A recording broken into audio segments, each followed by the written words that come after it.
ओम नमः शिवाय। शिवजी सदा सहाय। ओम नमः शिवाय। गुरुजी सदा सहाय।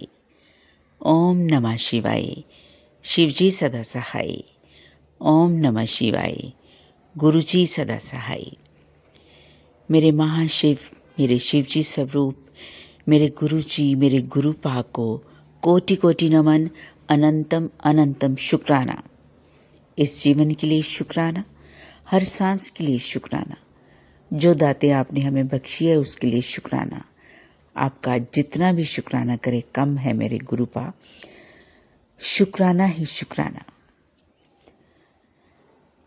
संगत जी, हम अगर किसी सत्संग में जाते हैं, वहाँ भजन कीर्तन सुनते हैं, शब्द सुनते हैं, कोई ना कोई साखी सुनते हैं, कोई अपने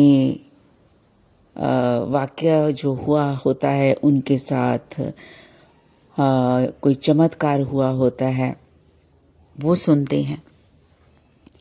बड़े ही मस्त होके हम आंखें बंद करके और बड़े ही प्यार से हम सुनते हैं। और उसके बाद हम घर आ जाते हैं, है ना। हम सत्संग में क्यों जाते हैं? क्योंकि हमें सुकून मिले, हम अच्छी बातें सीखें।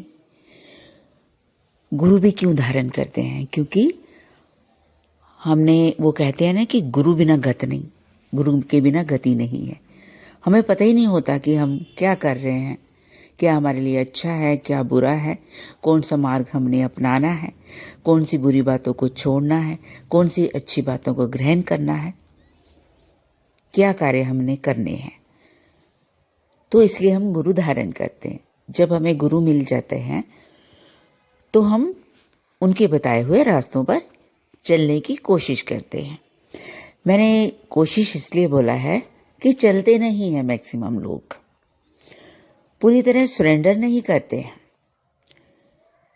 जब हम पूरी तरह गुरु जी को, परमपिता परमेश्वर को सरेंडर कर देते हैं अपने आप को, तब हम कह सकते हैं कि हम उनके बताए हुए रास्तों पर चलते हैं। अदरवाइज हम सिर्फ चलने की कोशिश करते हैं, और कोशिश करनी भी चाहिए। आहिस्ता आहिस्ता कोशिश करते करते एक दिन कोशिश जरूर सफल होती है। संगत जी, सबसे पहले जब हम कोई पाठ पूजा करते हैं तो उसका मतलब क्या होता है?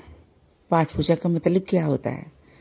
सिर्फ ये मतलब नहीं होता है कि हमें ये चाहिए, वो मिल जाए, हम पाठ करें या सुबह शाम, हमारी ये तमन्ना है, ये हो जाए, ये हो जाए। जो भी सांसारिक वस्तुएं होती हैं वो मांगते ही रहते हैं। चलिए, वो तो ज़रूरत होती है, मांगते ही रहते हैं। मेरे कहने का मकसद ये है कि जब पाठ पूजा करते हैं, जो इंसान पाठ पूजा करता है, अपने गुरु के साथ जुड़ जाता है, तो गुरु क्या कहते हैं, गुरु जी क्या कहते हैं? सरबत दा भला मांगना, है ना। सरबत दा भला, सरबत का भला मांगना। तो हम क्या करते हैं? क्या आपने सरबत का भला मांगा? सिर्फ बोलने से नहीं होता है। मुख से बोल लिया कि सरबत का भला, नहीं, करना भी है। तो आप अपने इस, जो आपका मकसद है, आप पाठ पूजा करते हो, परमात्मा को पाने का आपका मकसद होता है, तभी पूरा होता है जब आप सरबत दा भला करते भी हो। सोचिए भी और करिए भी। मैक्सिमम क्या होता है कि हम जाते हैं, है ना, किसी के घर सत्संग में चले गए या किसी धार्मिक स्थान पे चले गए, है ना, कहीं भी हम चले गए तो हम सत्संग सुनते हैं। और उसके बाद हम जब घर आते हैं तो फिर क्या होता है कि हम वो सब भूल जाते हैं। जब तक वहाँ बैठे होते हैं तब तो हम बड़ा सिर घुमा के, आंखें बंद करके सुन रहे होते हैं, लेकिन उसके बाद भूल जाते हैं। और ऐसे भूलते हैं कि दूसरों को कुछ भी कहने से ज़रा भी एक बार भी नहीं सोचते, ज़रा भी गुरेज नहीं करते हैं कि दूसरे के दिल को कितनी चोट पहुंचेगी। तो फिर आपका पाठ पूजा का, सत्संग में जाने का कोई फ़ायदा ही नहीं हुआ। और जब एक संस्था बन जाती है, सभी वहाँ जाते हैं, तो इसका भी मतलब ये होता है कि सबके दुख सुख साझे हैं, है ना। सबको हमने परमात्मा का रूप देखना है। कोई दुखी है, उसका दुख सुनना है, कोशिश ये करनी है उसके दुख को दूर करें। चलिए, आप फाइनेंशियली किसी की मदद नहीं कर सकते हैं, लेकिन और भी बहुत सारे तरीके होते हैं। आप अपने मुख से, अपनी वाणी से ऐसी वाणी बोलिए, ऐसे शब्द बोलिए कि उसका एकदम से आपको, आपकी बातें सुनकर दुख भाग जाए, दूर हो जाए, वो भूल जाए कि मैं कितनी तकलीफ में था। ऐसा होना चाहिए।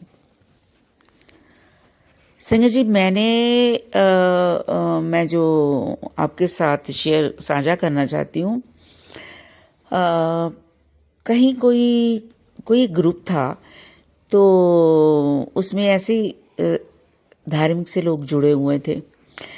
तो कोई नई नई संगत जुड़ी, तो वो बेचारे, उनको कहीं फाइनेंशियली प्रॉब्लम थी, तो उन्होंने कुछ अपना मैसेज शेयर किया कि आप अगर किसी को ये चाहिए तो आप हेल्प ले सकते हैं, है ना। कोई भी, मैं अब यहाँ बताना नहीं चाहूँगी, मतलब वो कुछ भी, आप मान लीजिए किसी को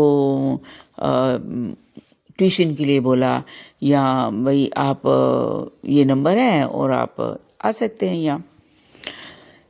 तो उस ग्रुप में एक किसी ने बोला, संगत ने, क्या ये बिजनेस ग्रुप है? देखिए, वो नई संगत जुड़ी है, तो आप एकदम से उनको कितनी प्रॉब्लम होगी ये नहीं सोचा। जिसने भी ये मैसेज लिखा, उसने ये नहीं सोचा कि कितनी प्रॉब्लम होती, किस सिचुएशन से वो गुजर रहे होंगे, है ना। तो उन्होंने सिर्फ यही लिखा ना कि भैया पढ़ने के लिए आ जाना, अगर इसी को ट्यूशन की ज़रूरत हो। तो एकदम से उसको ये पूछने की बजाय कि कोई बात नहीं, हम औरों को हम भी शेयर कर देंगे जो आपके इलाके में आसपास रहते हैं, तो या कोई है, लेकिन एकदम से बोल दिया क्या ये बिजनेस ग्रुप। और बोलने का तरीका देखिए आप।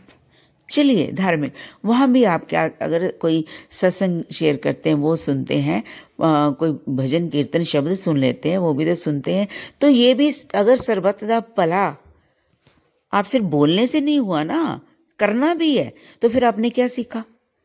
सर्बत का भला बोलने से नहीं परमात्मा खुश होता, करने से खुश होता है। दूसरों का भला करिए। तो उनका तो एकदम से दिल तोड़ दिया। उन्होंने कहा कि मुझे ज़रूरत थी,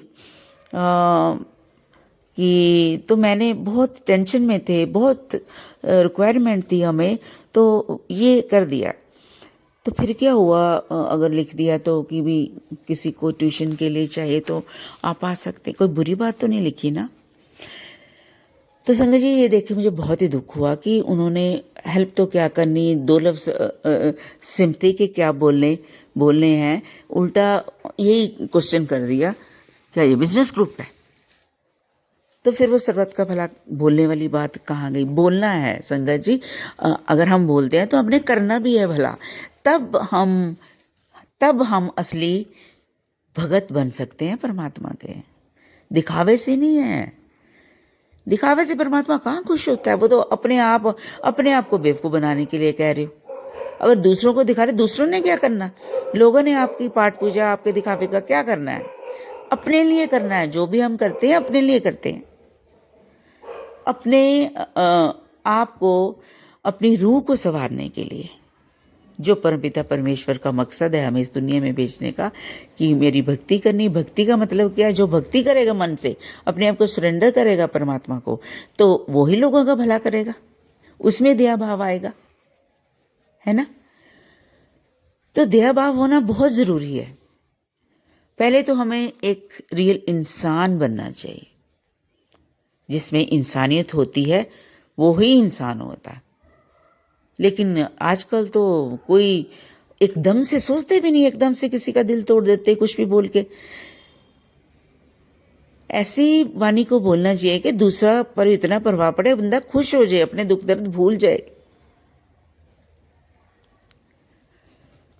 तो संगत जी, हमें जब हम ऐसे बोल के दूसरों का दिल दुखा देंगे, भला तो क्या करना है, तो फिर आप तो भगत नहीं हो, आप दिखावा कर रहे हो। मैं हमेशा कहती हूँ अपनी वीडियो में कि आपको सर्वत का भला सोचना चाहिए, करना भी चाहिए, जैसे भी होता है करिए। अगर फाइनेंशियली आप नहीं कर सकते तो आप किसी तरीके से, और भी होते हैं ऐसे साधन जिससे आप हेल्प कर सकते हैं। आप किसी को बोल सकते हैं कि फलां को ये ज़रूरत है, आप वहाँ जा सकते हैं, ऐसे बोल सकते हैं ना। तो कई बार चलिए आपके पास है भी, हम जैसे होता है कि जो भी हमें सैलरी मिलती है, हमें जो भी बिजनेस में है तो उसका कहते हैं ना, वैसे तो 10वां निकालना चाहिए, 10वां हिस्सा।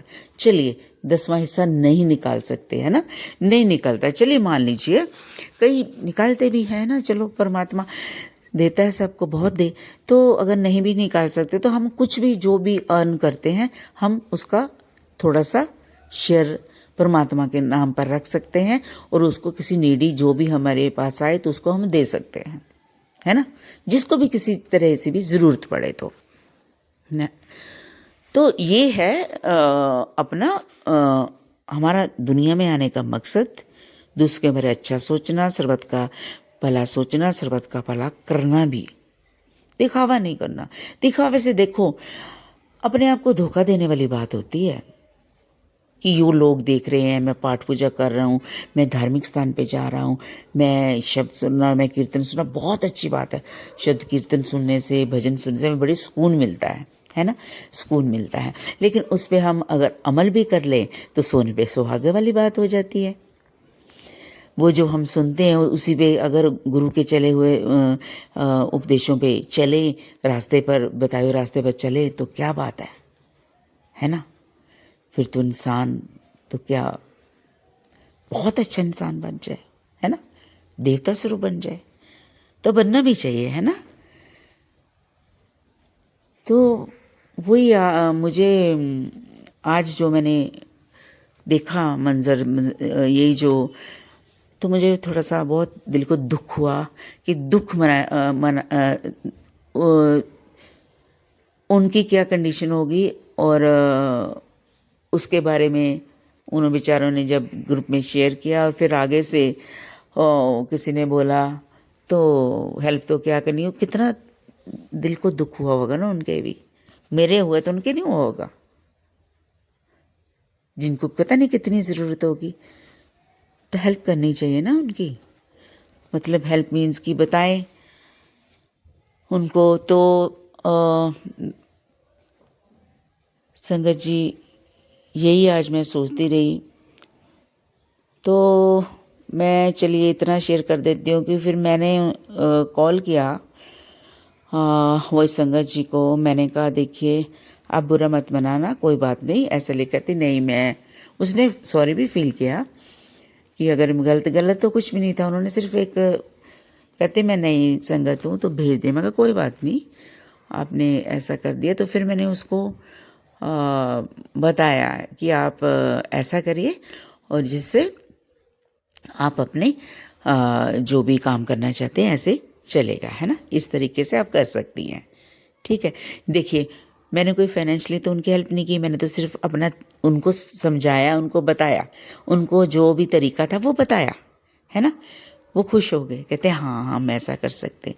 कई बार संगत जी जब हम बहुत टेंशन में होते ना, हमें समझ भी नहीं आती हम क्या करें, है ना, कि ऐसा करने से हमें नहीं आती बातें समझ, परेशान होते हैं। तो वो भी परेशान थे तो उनको भी नहीं इतना आया होगा, दिमाग में थॉट नहीं आया होगा। तो फिर बाद में मैंने कहा कि ऐसा आप कर सकते हैं और ऐसा, चलिए कोई बात नहीं, आपने शेयर किया था ग्रुप में, कोई बात नहीं, अब बुरा मत मानिएगा जो उन्होंने ऐसा बोला आपको, लेकिन आप ऐसा कर सकते हैं।